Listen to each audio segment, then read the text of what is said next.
ಅಂತಂದರೆ ನಮ್ಮ ಕಾಲಬುಡದಲ್ಲಿ ಧರ್ಮಸ್ಥಳದಲ್ಲಿ ಕಾಲಬುಡದಲ್ಲಿ ಒಂದು ಅತ್ಯಾಚಾರ ಕೊಲೆಯಾಗಿ 13 ವರ್ಷ ಆಯಿತು. ಇನ್ನೂ ಸಹ ನ್ಯಾಯ ಸಿಕ್ಕಿಲ್ಲ. ನನ್ನ ಮಗಳು ಅಲ್ಲಿ ನಮ್ಮ ತಲೆಯ ಮೇಲೆ ಅಲ್ಲಿ ಕೊಲೆಯಾಗಿದ್ದು ನನ್ನ ಮಗಳು ನ್ಯಾಯ ಸಿಗಂಗಿದೆ. ಮಲಗಿದಿಲ್ಲ. ನನ್ನ ಹತ್ರ ಮಲಗಿದಾಳೆ. ಅವಳು ಇಲ್ಲಿ ನಿದ್ದೆ ಮಾಡಿದಾಳೆ. ನಿದ್ದೆ ಮಾಡಿದ್ಲವಳು ಲಾಸ್ಟಿಗೆ.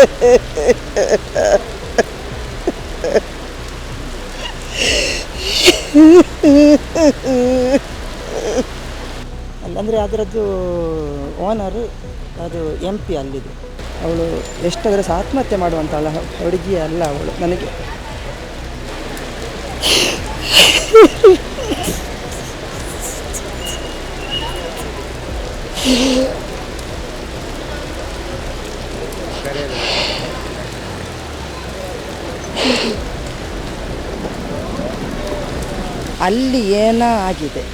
ಅಲ್ಲಿ ಏನಾಗಿದೆ ನನ್ನ ಮಗಳು ಅದಕ್ಕೋಸ್ಕರ ರಿಯಾಕ್ಷನ್ ಮಾಡಿದ್ದಾಳೆ.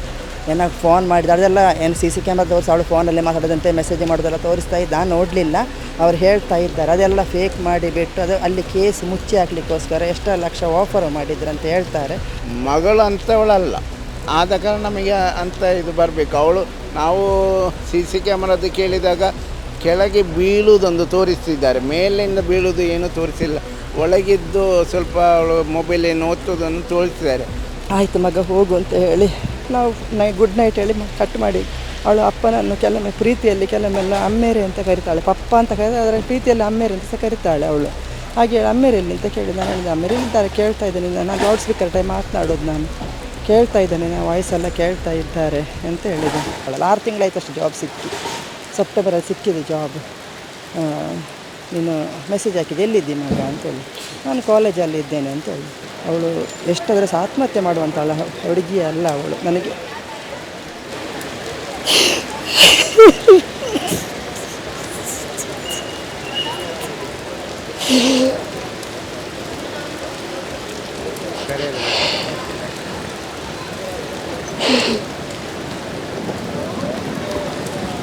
ನನಗೆ ದೂರಕ್ಕೆ ದೂರ ಗೊತ್ತು ನನ್ನ ಮಗಳನ್ನು. ಅಂಥವಳಲ್ಲ ಅವಳು. ಆತ್ಮಹತ್ಯೆ ಮಾಡುವಷ್ಟು ಅವಳು ಇದಾಗಲಿಲ್ಲ, ಹೋಗೋದಿಲ್ಲ. ಹಾಗೆ ನನಗೆ ಅಷ್ಟು ಧೈರ್ಯವಂತೆ ಅವಳು ನನ್ನ ಮಗಳು.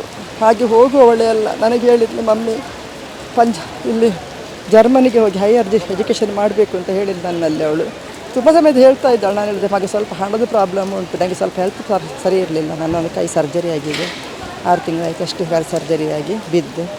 ನಾನು ಹೇಳಿ ಸ್ವಲ್ಪ ಸಮಯ ಕಳೀಲಿ ನನಗೆ, ಅದಕ್ಕೆ ಬರುವ ವಾರ ನನಗೆ ಎಕ್ಸಾಮ್ ಕಟ್ಟಲಿಕ್ಕೆ ಉಂಟು ಮಮ್ಮಿ ಅಂತ ಹೇಳಿದ್ಲು. ಅದಕ್ಕೆ ನಾನು ಹೇಳಿದೆ ಸರಿ ಮಗ, ನನಗೆ ಬರೋ ವಾರದಲ್ಲಿ 1.5 ಲಕ್ಷ ಬರಲಿಕ್ಕೆ, 50,000 ಬೇರೆ ಕೊಡಲಿಕ್ಕೆ ಉಂಟು, ನಿನಗೆ ನಾನು ಹಾಕ್ತೇನೆ, ಅದರಲ್ಲಿ ನೀನು ಎಕ್ಸಾಮ್ ಕಟ್ಟು ನೀನು ಅಂತ ಹೇಳಿದ್ದೆ ನಾನು. ನನಗೆ ಮೊಬೈಲ್ ಸಹ ಹೋಗಿದೆ ಮಮ್ಮಿ, ಮೊಬೈಲ್ ಆಯಿತು ಮೊಬೈಲು ತಗೋ ಅಂತ ಹೇಳಿ ಅದರಲ್ಲಿ ಕಟ್ಟಿ ಒಂದು 20,000 ಎಕ್ಸಾಮ್ ಕಟ್ಟಲಿಕ್ಕೆ, ಅದು 50,000 60,000 ಮೊಬೈಲ್ ತಗೊಳ್ಳು ತಗೋ ಅಂತ ಹೇಳಿದ್ದೆ ನಾನು. ಹಣ ಹಾಕಲಿಕ್ಕೆ ಅಂತ ಆಗಿ ಮೊನ್ನೆ ಹೇಳಿದ್ದೆ ಮಮ್ಮಿ ನನಗೆ ಪಂಜಾಬಿಗೆ ಹೋಗಬೇಕು. ಯಾಕೆ ಅಮ್ಮ? ನನಗೆ ಹೈಯರ್ ಸ್ಟಡೀಸಿಗೆ ಹೋಗಬೇಕಲ್ಲ, ನನಗೆ ಒಂದು ಎಂಥ ಮಾರ್ಕ್ಸ್ ಇದರ ಸರ್ಟಿಫಿಕೇಟ್ ಅದು ಎಂಥ ಡಾಕ್ಯುಮೆಂಟ್ಸ್ ಅಂತ ಹೇಳಿದ್ಲು ಅವಳು ನನಗೆ. ಅದು ನನಗೆ ಸಿಗಲಿಕ್ಕೆ ಉಂಟು, ಎಲ್ಲರೂ ಕಳಿಸಿ ಕೊಟ್ಟಿದ್ದಾರೆ. ಒಂದು ಸಾರಿ ಕಳಿಸ್ತಿಲ್ಲ ನನಗೆ. ಸಾರಿನ ಹೆಸರು ನನಗೆ ಆಗ ಹೇಳಲಿಲ್ಲ ಅವಳು. ಒಂದು ಸಾರಿ ಕಳಿಸ್ಲಿಲ್ಲ, ಅದೇನು ಕೇಳಿ ಅದು ಅವರು ಕಳಿಸಲಿಲ್ಲ, ಬರಬೇಕಂತ ಹೇಳಿದ್ದಾರೆ. ನನಗೆ 2,000 ಹಾಕು ಮಮ್ಮಿ ಅಂತ ಹೇಳಿದ್ಲು. 2,000 ಹಾಕಿ. ನಾನು ಹೇಳಿದೆ ನನ್ನ ಅಕೌಂಟಲ್ಲಿ ಈಗ 1,000 ಕೈಯಲ್ಲಿ ಉಂಟು ಮಗ, ಈಗ 1,000 ಹಾಕ್ತೇನೆ, ಟಿಕೆಟ್ ಮಾಡು, ಮತ್ತು ಪಪ್ಪನಲ್ಲಿ ಹೇಳ್ತೀನಿ, ಇಲ್ಲ ನಾನು ಯಾರಿಂದಾರು ಹಾಕಿಸ್ತೇನೆ ನಾನು ಅಂತ ಹೇಳಿದ್ಲು. ಹಾಗೆ ಅವಳು ಗುರುವಾರ ಸಂಜೆ ಹೋದವಳು. ಶುಕ್ರವಾರ ಬೆಳಿಗ್ಗೆ ಮೆಸೇಜ್ ಮಾಡಿದ್ಲು, ನಾನು ಪಂಜಾಬಲ್ಲಿ ಮುಟ್ಟಿದ್ದೇನೆ ಅಂತ ಹೇಳಿಕೊಂಡು. ಶುಕ್ರವಾರ ರಾತ್ರಿ ನನ್ನಲ್ಲಿ ಮಾತಾಡಿದ್ಲು.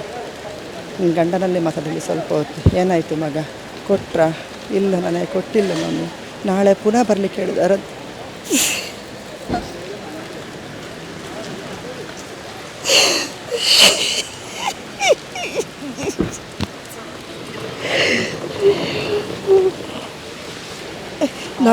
ನಾಳೆ ಪುನಃ ಬರಲಿಕ್ಕೆ ಹೇಳಿದ್ದಾರೆ ಅಂತ ಹೇಳಿದ್ದು ನನ್ನಲ್ಲಿ. ನಾನು ಆಯಿತು ಮಗ ಹೋಗು ಅಂತ ಹೇಳಿ ನಾವು ಗುಡ್ ನೈಟ್ ಹೇಳಿ ಕಟ್ ಮಾಡಿ. ಅವಳು ಅಪ್ಪನನ್ನು ಕೆಲವೊಮ್ಮೆ ಪ್ರೀತಿಯಲ್ಲಿ ಕೆಲವೊಮ್ಮೆಲ್ಲ ಅಮ್ಮೇರೆ ಅಂತ ಕರಿತಾಳೆ. ಪಪ್ಪ ಅಂತ ಕರೀತಾರೆ, ಅದರ ಪ್ರೀತಿಯಲ್ಲಿ ಅಮ್ಮೇರೆ ಅಂತ ಸಹ ಕರಿತಾಳೆ ಅವಳು. ಹಾಗೆ ಅಮ್ಮೇರೆಯಲ್ಲಿ ಅಂತ ಕೇಳಿದೆ. ನಾನು ಹೇಳಿದೆ ಅಮ್ಮೇರೆ ಇದ್ದಾರೆ, ಕೇಳ್ತಾ ಇದ್ದೇನೆ. ನಾನು ಲೌಡ್ ಸ್ಪೀಕರ್ ಟೈಮ್ ಮಾತನಾಡೋದು, ನಾನು ಕೇಳ್ತಾ ಇದ್ದೇನೆ, ನಾನು ವಾಯ್ಸೆಲ್ಲ ಕೇಳ್ತಾ ಇದ್ದಾರೆ ಅಂತ ಹೇಳಿದೆ.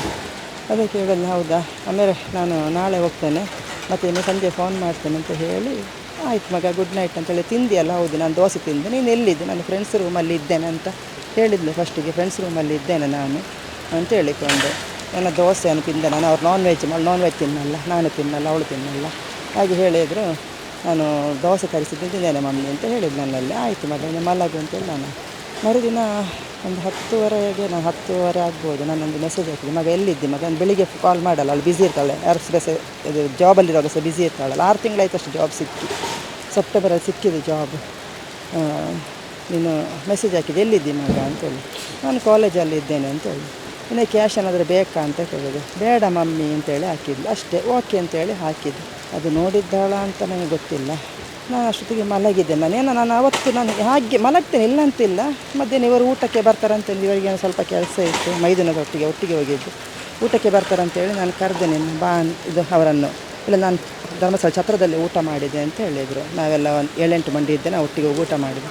ನೀನು ಊಟ ಮಾಡು ಅಂತ ಹೇಳಿದರು. ನನಗೇನೋ, ನಾನು ಬಟ್ಲಿಗೆ ಅನ್ನ ಹಾಕಿದೆ, ನನಗೇನೋ ಹಸಿವೆ ಅಂತ ಕಾಣಲಿಲ್ಲ. ಅದನ್ನು ತಿರುಗಿಸಿ ನಾನು ಮಡಿಕೆಗೆ ಹಾಕಿದೆ, ಬಂದು ಬಟ್ಲು ತೊಳೆದೆ, ಬಂದು ಮಲಗಿದೆ. ನಾನು ಮಲಗಿದಲ್ಲಿ ಗಟ್ಟಿ ನಿದ್ದೆ ಬಂತು ನನಗೆ.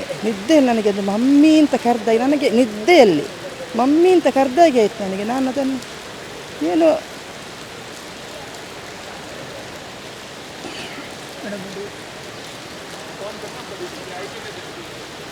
ಮಮ್ಮಿ ಅಂತ ಕರೆದಾಗೆ ಆಗಿ ನಾನು ಆದರೆ ನನಗೆ ನಿದ್ದೆಯಲ್ಲಿ ಕೆಲವು ರಿಂಗ್ ಆಗ್ತದೆ, ಫೋನ್ ರಿಂಗ್ ಆದಾಗೆ ಕೇಳ್ತದೆ, ಎಲ್ಲ ಆಗ್ತದೆ ನನಗೆ.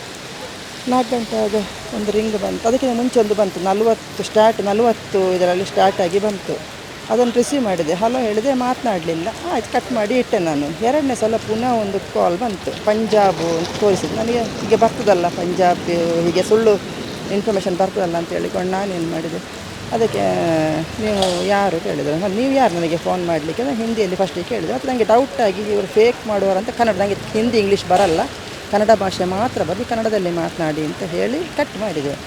ನೀವು ಅಲ್ಲ ಕಟ್ ಮಾಡೋ ಮುಂಚೆ ನೀವು ನಿಲ್ಲಿ ಒಂದು ನಿಮಿಷ ಆಕಾಂಕ್ಷನ ಅಮ್ಮ ಅಂತ ಕೇಳಿದರು. ಹೌದು, ಏನು ನಿಮ್ಗೆ ಏನಾಗಬೇಕು ಕೇಳಿದೆ. ಏನಾಗಬೇಕು ಅಂತ ಕೇಳಿದೆ, ನನಗೆ ಸ್ವಲ್ಪ ಡೌಟ್ ಆಯಿತು, ನಾನು ಕಟ್ ಮಾಡಿದೆ. ಪುನಃ 2ನೇ ಸಲ ಪುನಃ ಬಂತು, ಪುನಃ ರಿಸೀವ್ ಮಾಡಿದೆ. ನೀನು ಅದಕ್ಕಿಂತ ಮುಂಚೆ ನಾನು ನಂಬರನ್ನು ಪೊಲೀಸಿಗೆ ಕೊಟ್ಟೆ ಒಬ್ಬರಿಗೆ. ಅವ್ರು ಹೇಳಿದ್ರು ಫೇಕ್, ನೀವು ಟೆನ್ಷನ್ ಮಾಡಬೇಡಿ, ಇದು ಫೇಕ್ ಅಂತ ಹೇಳಿದರು ಅವರು. ಅದೇ ನಂಬರಿಂದ ಪುನಃ ವಾಪಸ್ ಬಂತು, SP ಮಾತಾಡೋದು ಅಂತ ಹೇಳಿಕೊಂಡು. ಹೀಗೆ ಆಕಾಂಕ್ಷ ಸುಸೈಡ್ ಮಾಡಿಕೊಂಡಿದ್ದಾಳೆ. ಆಗಲೂ ನಾನು ಹೇಳಿದೆ, ಆಕಾಂಕ್ಷ ನನ್ನ ಜೊತೆ ಇಲ್ಲಿ ಇದ್ದಾಳೆ, ನೀವು ಹೇಗೆ ಸುಸೈಡ್ ಮಾಡೋದು ನಾನು ಕೇಳಿದೆ. ನಾನು ಈಗ ಹಣ ಮಾಡಲಿಕ್ಕೋಸ್ಕರ ಅಂತ ಎನಿಸಿ ನಾನು ಕೇಳಿದ್ದು. ನಾನು ಆಕಾಂಕ್ಷ ನನ್ನ ಜೊತೆ ಇದ್ದಾಳೆ, ಇಲ್ಲಿ ಅವಳೆಲ್ಲಿದ್ದಾಳೆ? ನಾನು ನನ್ನ ಹತ್ರ ಇಲ್ಲಿ ಮಲಗಿದ್ದಾಳೆ, ಅಲ್ಲ ಅವಳಿಗೆ ಫೋನ್ ಕೊಡಿ ಅಂತ ಹೇಳಿದರು. ನಾನು ನನ್ನ ಹತ್ರ ಮಲಗಿದ್ದಾಳೆ, ಅವಳು ಇಲ್ಲಿ ನಿದ್ದೆ ಮಾಡಿದ್ದಾಳೆ, ನಿದ್ದೆ ಮಾಡಿದ್ಲು ಅವಳು ಲಾಸ್ಟಿಗೆ.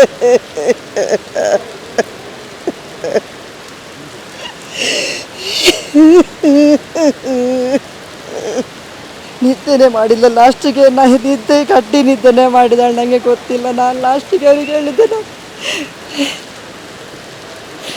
ನಾನು ಫೋನ್ ಕಟ್ ಮಾಡಿ ಹತ್ರದವ್ರನ್ನ, ಗಂಡನಿರಲಿಲ್ಲ, ಹತ್ರದವ್ರನ್ನ ಬೊಬ್ಬೆ ಹಾಕಿ ಕರೆದೆ. ನನಗೆ ಏನಂತ ಗೊತ್ತಾಗಲಿಲ್ಲ. ಹತ್ರದವರೆಲ್ಲ ಓಡಿ ಬಂದು ವಿಷಯ ಎಲ್ಲರಿಗೆ ಅವರೇ ಫೋನ್ ಮಾಡಿದ್ರು ನನ್ನ ಮೊಬೈಲಲ್ಲಿ. ಮಗ ಏನೋ ಬ್ಯುಸಿ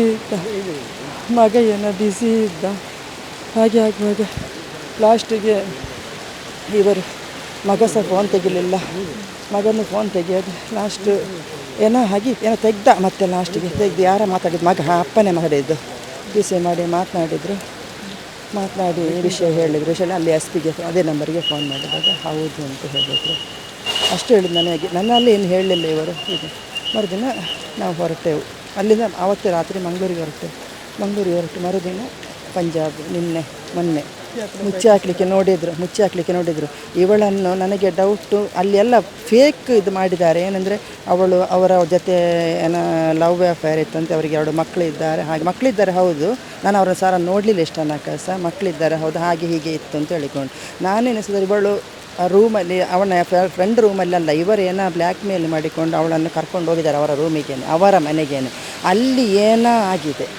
ಅಲ್ಲಿ ಏನಾಗಿದೆ ನನ್ನ ಮಗಳು ಅದಕ್ಕೋಸ್ಕರ ಏನೋ ರಿಯಾಕ್ಷನ್ ಮಾಡಿದ್ದಾಳೆ, ಏನೋ ಫೋನ್ ಮಾಡಿದ್ದಾಳೆ. ಅದೆಲ್ಲ ಏನು CC ಕ್ಯಾಮ್ರಾ ತೋರಿಸಿ ಅವಳು ಫೋನಲ್ಲೇ ಮಾತಾಡೋದಂತೆ, ಮೆಸೇಜ್ ಮಾಡೋದೆಲ್ಲ ತೋರಿಸ್ತಾ ಇದ್ದ. ನಾನು ನೋಡಲಿಲ್ಲ, ಅವ್ರು ಹೇಳ್ತಾ ಇದ್ದಾರೆ. ಅದೆಲ್ಲ ಫೇಕ್ ಮಾಡಿಬಿಟ್ಟು ಅದು ಅಲ್ಲಿ ಕೇಸ್ ಮುಚ್ಚಿ ಹಾಕಲಿಕ್ಕೋಸ್ಕರ ಎಷ್ಟೋ ಲಕ್ಷ ಆಫರು ಮಾಡಿದ್ರು ಅಂತ ಹೇಳ್ತಾರೆ. ಮಾಡಿದರು ಅಂತ ಹೇಳಿಕೊಂಡು ಹಾಗೆ ನಾವು ಅದಕ್ಕೆಲ್ಲ ತುಂಬ ಆಗಿದೆ ಅಲ್ಲಿ, ತುಂಬ ಕೊಲೆ ಆಗಿದೆ. ಕೊಲೆ ಅಂದರೆ ಹೀಗೆ ಮೇಲಿಂದ ಬಿದ್ದು ಸತ್ತಿದ್ದು ಅಂತ ಹೇಳಿಕೊಂಡು ತುಂಬ ಆಗಿದೆ ಅಲ್ಲಿ. ಅಂದರೆ ಈ ಸಲ ಒಂದು ನನಗೆ ಅದು ಗೊತ್ತಿದೆ, ಕೇರಳದೊಂದು ಹುಡುಗ ಅದು ಅಲ್ಲಿ ಆಗಿ ಅವರೇನು ಮಾತನಾಡದೆ ಹಾಗೇ ಇಟ್ಕೊಂಡಿದ್ರು ಅವರು. ಕೇಸಲ್ಲಿಗೆ ಅವರೇ ಹಣ ತಗೊಂಡೆಲ್ಲ ಅಲ್ಲಿಗೆ ಮುಚ್ಚಿಸಿದ್ರು. ಇವತ್ತು ಸಹ ತುಂಬ ನೋಡಿದ್ದಾರೆ ಅಲ್ಲಿ FIR ಆಗದಾಗೆ. ಅಲ್ಲಿಂದ ಎಲ್ಲ ಅದರ MD ಅವರೆಲ್ಲ ಬಂದು ಇದೆಲ್ಲ ಮಾಡಲಿ ತುಂಬ ನೋಡಿದ್ದಾರೆ ಅವರಲ್ಲಿ. ಉಪನ್ಯಾಸಕನ ಬಗ್ಗೆ ಅಂದರೆ ಅನುಮಾನ ವ್ಯಕ್ತಪಡಿಸಿದ ಕಾರಣ ಅಂದರೆ ಅವರೇ ಇದು ಡಾಕ್ಯುಮೆಂಟ್ಸ್ ಕೊಡಲಿಕ್ಕೆ ಹಾಗೆ ಕರೆದಿದ್ದು ಅಂತ, ಅವರದ್ದೇ ಒಂದು ಇದರದ್ದು ಸಬ್ಜೆಕ್ಟ್ ಇದು ಕೊಡಲಿಕ್ಕಿದ್ದದ್ದು. ಹಾಗೆ ನಮಗೆ ಅನುಮಾನ ಬಂದಿದ್ದು. ನಮಗೆ 20 ಲಕ್ಷ ಸಾಲ, 10 ಲಕ್ಷ ಸಾಲ ಮುಗಿಸಿದ್ದೇವೆ ನಾವು, ಇನ್ನೂ 10 ಲಕ್ಷ ಸಾಲ ಇದೆ. ಗೋಲ್ಡೆಲ್ಲ ಇಟ್ಟಿದ್ದೇನೆ ನಾನು. ಅದು ಹೋಗಲಿ, ನನಗೆ ಬೇಡ. ಇನ್ನು ನನ್ನ ಮಗಳಿಲ್ಲದಾಗ ಮತ್ತೆ ನನಗೆ ಅಂತ ಗೋಲ್ಡು ಸಾಲ ಮಾಡಿ ಇನ್ನೂ 10 ಲಕ್ಷ ಸಾಲ ಇದೆ ನಮಗೆ. ಅದು ನನಗೆ ಪರವಾಗಿಲ್ಲ, ಅದು ನಾನು ಹೇಗಾದ್ರೆ ಮುಗಿಸ್ತೇವೆ ನಾವು, ಅದು ವಿಷಯ ಎಲ್ಲ ನಮಗೆ ಸಾಲ ಮುಗಿಸ್ತೇವೆ ಅಂತಲ್ಲ. ನನ್ನ ಮಗಳು ಹೋಯಿತು. ಇನ್ನು ಕರ್ನಾಟಕದ ಪೊಲೀಸ್ನವರು ಸಹ ಪಂಜಾಬಿದು ಪೊಲೀಸ್ನವರು ಒಂದೇ ಥರ ತಿಂದರೆ, ನಮ್ಮ ಕಾಲಬುಡದಲ್ಲಿ ಧರ್ಮಸ್ಥಳದಲ್ಲಿ ಕಾಲಬುಡದಲ್ಲಿ ಒಂದು ಅತ್ಯಾಚಾರ ಕೊಲೆಯಾಗಿ 13 ವರ್ಷ ಆಯಿತು, ಇನ್ನೂ ಸಹ ನ್ಯಾಯ ಸಿಕ್ಕಿಲ್ಲ. ನನ್ನ ಮಗಳು ಅಲ್ಲಿ ನಮ್ಮ ತಲೆಯ ಮೇಲೆ ಅಲ್ಲಿ ಕೊಲೆಯಾಗಿದ್ದು, ನನ್ನ ಮಗಳು ನ್ಯಾಯ ಸಿಗಂಗಿದ್ದ ಇದಿಲ್ಲ ಸಿಗ್ತದೆ ಅಂತ ಹೇಳಿದ್ದು. ನನ್ನ ಮಗಳು ಹೋದದ್ದು ಪಂಜಾಬಿ ಭಾಷೆಯಲ್ಲಿ ಕಂಪ್ಲೇಂಟ್ ಬರೆದಿದ್ದಾರೆ. ಕಂಪ್ಲೇಂಟ್ ಬರೆದು ನಮ್ಮಲ್ಲಿ ಹೇಳಿದರು, ಅದು ಪೋಸ್ಟ್ ಮಾರ್ಟಮಿಗೆ ನಿಮಗೆ ಬೇಕಾದಾಗ ಅದಕ್ಕೊಂದು ಸೈನ್ ಮಾಡಿ ಅಂತ ಹೇಳಿ. ನಾವು ಅವನ ಮೇಲೆ ಕಂಪ್ಲೇಂಟ್ ಮಾಡಬೇಕಂತ ಹೇಳಿ ಇದಕ್ಕೊಂದು ಸೈನ್ ಮಾಡಿ, ಪೋಸ್ಟ್ ಮಾರ್ಟಮ್ ಮಾಡಬೇಕು, ನಿಮಗೆ ಬಾಡಿ ಕೊಂಡೋದು ನೆಕ್ಸ್ಟ್ ಮಾಡುವ ಅಂತ ಹೇಳಿದ್ರು.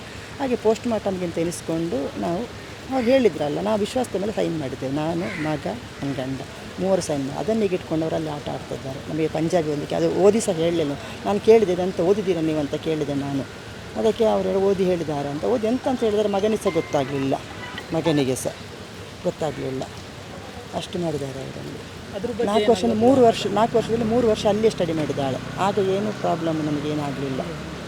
ಬೇರೆ ಮಕ್ಕಳಿಗೆ ಆಗಿದೆ, ಡೆತ್ ತುಂಬ ಮಂದಿ ಆಗಿದ್ದಾರೆ ಅಲ್ಲಿ. ಇದೇ ಥರ ಮೇಲಿಂದ ಬೀಳೋದು ಸಹ ಇದೇ ಆಗಿತ್ತು ಅಲ್ಲಿ ಪೊಲೀಸ್ನವರು ಹೇಳಿದ್ದಾರೆ, ಅಲ್ಲಿ ಆಗ್ತಾನೆ ಉಂಟು ಅಂತ ಹೇಳಿಕೊಂಡು. ಅಂದರೆ ಅದರದ್ದು ಓನರು ಅದು MP ಅಲ್ಲಿದು ರಾಜಕೀಯ ಪಕ್ಷದಲ್ಲಿರುವವರು ಅದನ್ನು ಮುಚ್ಚಿ ಹಾಕಲಿಕ್ಕೆ ನೋಡ್ತಾ ಇದ್ದಾರೆ. ನನ್ನ ಅಣ್ಣನ ಮಗಳು, ಅವಳು ಅಲ್ಲಿ ಪಂಜಾಬಲ್ಲಿ ಕಲಿತು ಅಲ್ಲಿಂದ ಡೆಲ್ಲಿಯಲ್ಲಿ ಅವಳಿಗೆ ಇದು ಏರ್ಜೆಟ್ ಇದರಲ್ಲಿ ಜಾಬ್ ಆಗಿದೆ. ಅಲ್ಲಿಂದ ಇಲ್ಲಿ ವಿದೇಶಕ್ಕೆ ಹೋಗ್ಲಿಕ್ಕೆ ಅಂತೇಳಿ ಅದರದ್ದು ಕಾಲೇಜಿದು ಫೈಲೆಲ್ಲ ತಗೊಂಡು ಬರಲಿಕ್ಕೆ ಅಂತ ಹೋಗಿದ್ದು. ಬೆಳಿಗ್ಗೆ ನಮಗೆ ಹೋಗುವಾಗ ತಾಯಿಗೆ ಮೆಸೇಜ್ ಮಾಡಿದ್ದಾರೆ ಅಂತ ಗೊತ್ತುಂಟು. ಆಮೇಲೆ ಮೆಸೇಜ್ ಇಲ್ಲಂತೆ. ಸಾಯಂಕಾಲ ಒಂದು 4 ಗಂಟೆಗೆ ಫೋನ್ ಬಂತು ಬೇರೆ ಯಾರ್ದು. ಹಾಗೆ ನಮಗೆ ಗೊತ್ತಾಗಿದ್ದು. ಅತ್ತಿಗೆ ಫೋನ್ ಮಾಡಿ ನಮಗೆ ಎಲ್ಲ ಗೊತ್ತಾಗಿ ಮತ್ತೆ ನಾವು ಬಂದು ಇಲ್ಲಿಂದ ಪಂಜಾಬಿಗೆ ಹೋಗಿದ್ದು. ಅಲ್ಲಿ ಎಲ್ಲ ಅವರಿಗೆ ಬೇಕಾದಾಗೆ ಅವರು ಕಾಲೇಜಿದ್ದು ಹೆಸರು ಹೋಗ್ತೇನೆ ಅಂತೇಳಿ ಅವರಿಗೆ ಬೇಕಾದಾಗೆ ಮಾಡ್ತಾಯಿದ್ದಾರೆ. ಅದು ಲೆಕ್ಚರು ಮತ್ತು ಅವ್ರದ್ದು ಅಲ್ಲಿ ಪ್ರಿನ್ಸಿಪಾಲ್ ಎಲ್ಲ ಅವ್ರದ್ದು, ಅಂದರೆ ದೊಡ್ಡ ದೊಡ್ಡ ಕೈವಾಡಗಳ ಮೇಲೆ ಅದರದ್ದು ಕಾಲೇಜಿದ್ದು ಹೆಸರು ಹೋಗ್ತದೆ ಅಂತ, ಕಳಂಕ ಬರಬಾರ್ದು ಅಂತೇಳಿ FIR ಮಾಡಲಿಕ್ಕೆ ಅವರು ಹಿಂದೇಟಾಗ್ತಿದ್ದಾರೆ. 100% ಪ್ರಿನ್ಸಿಪಾಲ್ ಮುಖಾಂತರ ಯಾರೋ ಅವನ ಒಂದು ಹೆಸರುಂಟು, ಅವರ ಮುಖಾಂತರ ಇದಾಗಿದ್ದು ಅಂತ. ನಮ್ಮಲ್ಲಿ ಹೋಗುವಾಗ ನಮ್ಮಷ್ಟಿಗೆ ಆರಾಮಾಗಿ ಮಾತಾಡ್ತಿದ್ರು. ಆದರೆ ಅಲ್ಲಿ ನಾವು ಹೋಗುವ ಮುಂಚೆ ಅವರ ಲೆಕ್ಚರು P ಎಲ್ಲ ಅಲ್ಲಿ ಬಂದಿದ್ದರು. ಯಾರು ಈ ಕಾಲೇಜಿ SP ಅಂತ ಕಾಲೇಜ್ ಅವ್ರದ್ದು P ಎಲ್ಲ ಅಲ್ಲಿ ಪಂಜಾಬಿಗೆ ಬಂದಿದ್ದರು. ಪಂಜಾಬ್ ಜಲಂಧರ್ ಪೋಲಿಸ್ ಸ್ಟೇಷನಲ್ಲಿ ನಮಗಿಂತ ಮುಂಚೆ ಅವರು ಬಂದಿದ್ದರು. ಅವರು ಬಂದು ಅವರಲ್ಲಿ ನಾವು ಪೊಲೀಸಿನವರಂತೆ ನಮಗೆ ಗೊತ್ತು, ಯಾರು ಅವರ ಕಾಲೇಜಿನವರ ಇನ್ಫಾರ್ಮ್ ಏನಿಲ್ಲ. ಇವತ್ತು ಬಂದಾಗ ಇನ್ಫಾರ್ಮಲ್ಲಿತ್ತು ಅವರು, ಮೊನ್ನೆ ಇನ್ಫಾರ್ಮ್ ಇಲ್ಲ, ಹೀಗೆ ಬಂದಿದ್ದರು. ನಾವು ಪೊಲೀಸಿನವರಂತೆ ಮಾತಾಡಿದ್ದೆವು. ಮತ್ತೆ ಗೊತ್ತಾಯಿತು ಇವರು ಅವರನ್ನ ಕಾಲೇಜಿನ ಜನಗಳು ಅಂತೇಳಿ. ಏನಿಲ್ಲ ಅಂತ 3 ವರ್ಷ 4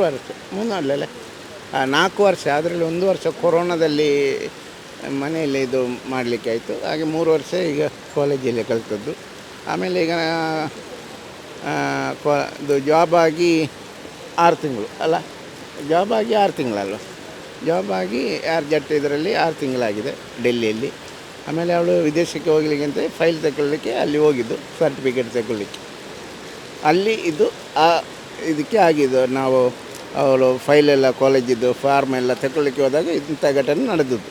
ಮುಚ್ಚಿ ಹಾಕಲಿಕ್ಕೆ ಅವರ ಬೇಕಾದಷ್ಟು ಪ್ರಯತ್ನ ಮಾಡ್ತಿದ್ದಾರೆ ಅವರು ಅಲ್ಲಿದ್ದು ಪೊಲೀಸು ಮತ್ತು ಅಲ್ಲಿಯ ಅವರ ಅಂಡರಲ್ಲಿರೋದು ಅದು ಕಾಲೇಜಿನವರೆಲ್ಲ ಕೂಡಿ, ಅಂದರೆ ಕಾಲೇಜಿದ ಹೆಸರು ಹೋಗ್ತದಲ್ಲ ಹಾಗೆ. ಮಗಳು ಅಂಥವಳಲ್ಲ, ಆದ ಕಾರಣ ನಮಗೆ ಅಂಥ ಇದು ಬರಬೇಕು. ಅವಳು ನಾವು ಸಿ ಸಿ ಕ್ಯಾಮರದ್ದು ಕೇಳಿದಾಗ ಕೆಳಗೆ ಬೀಳುವುದೊಂದು ತೋರಿಸ್ತಿದ್ದಾರೆ, ಮೇಲಿಂದ ಬೀಳುವುದು ಏನೂ ತೋರಿಸಿಲ್ಲ. ಒಳಗಿದ್ದು ಸ್ವಲ್ಪ ಅವಳು ಮೊಬೈಲ್ ಏನು ಓದ್ತೋದನ್ನು ತೋರಿಸಿದ್ದಾರೆ. ಅವಳು ಎಷ್ಟು ಮೇಲಿಂದ ಬಿದ್ದದ್ದು ಅಲ್ಲಿದ್ದು ಸಿ ಸಿ ಕ್ಯಾಮರಾ ಎಲ್ಲ ಮುಚ್ಚಿ ಹಾಕಿದ್ದಾರೆ ನಮ್ಮ ಅಭಿಪ್ರಾಯದಲ್ಲಿ. ನಿನ್ನೆ ತೋರಿಸಿದ್ದು ಸಿ ಸಿ ಕ್ಯಾಮರಾ ಅವಳು ಕೂತಂಗೆ ಬಿದ್ದದ್ದು, ಅಲ್ಲಿಂದ ಬಿದ್ದು ಬಲಬದಿಗೆ ಬಿದ್ದಾಗ ಈ ಕೈ ಇಲ್ಲಿ ಕ್ರ್ಯಾಚ್ ಆಗಿದೆ, ಇಲ್ಲಿ ಒಂದು ಸ್ವಲ್ಪ ಎಲ್ಲೂ ಇದಾಗಿದೆ, ಕಾಲಿಗೆ ಎಟ್ಟಾಗಿದೆ. ತಲೆಗೇನು ಪೆಟ್ಟಾಗಿ ಸತ್ತದಲ್ಲ, ಅದು ಬ್ಲಡ್ ಇದಾಗಿಲ್ಲ, ತಲೆಗೇನು ಹೊಡೆದು ಬ್ಲಡ್ ಬಂದಿಲ್ಲ. ನ್ಯಾಯ ಸಿಕ್ಕಲೇಬೇಕು, ಅದು ಎಷ್ಟೇ ದೊಡ್ಡ ಪ್ರಭಾವಿ ಆಗಲಿ ಯಾರೇ ಆಗಲಿ ಅದಕ್ಕೆ ಹೋರಾಟ ಮಾಡಲೇಬೇಕು. ನಾವು ಎಲ್ಲರೂ ನಮ್ಮ ಸರ್ಕಾರದ ಮುಖಾಂತರ ಅದಕ್ಕೆ ಹೋರಾಟಕ್ಕೆ ಮುಂದುವರಿಬೇಕಂತ ನಾನು ವಿನಂತಿಸ್ತೇನೆ. ಅವರು ಇವತ್ತು ನಾಳೆನ ಬೆಳಿಗ್ಗೆನೋ ಬಾಡಿ ಬಿಟ್ಟು ಬರ್ತಾರೆ ಅಂತ ಹೇಳಿದ್ದಾರೆ. ಅಲ್ಲಿಂದ ಡೆಲ್ಲಿಗೆ ಬಂದು ಅಲ್ಲಿಂದ ಏರ್ಗೆಟ್ ಮುಖಾಂತರ ಬ್ಯಾಂಗ್ಳೂರು ಬಂದು ಬ್ಯಾಂಗ್ಳೂರಿಂದ ಗಾಡಿ ಮುಖಾಂತರ ನಾಳದು ಬರೋದು. ಅದು ಫುಲ್ಲು ಮಾಹಿತಿ ನಮಗೆ ಸಿಕ್ಕಿಲ್ಲ. ನಾಳ್ದು ಬರ್ತದೆ ಅಂತ ಅವರದ್ದು ಕನ್ಫರ್ಮ್ ಆದ ಮಾತ್ರ ನಮಗೆ ಗೊತ್ತಾಗೋದು.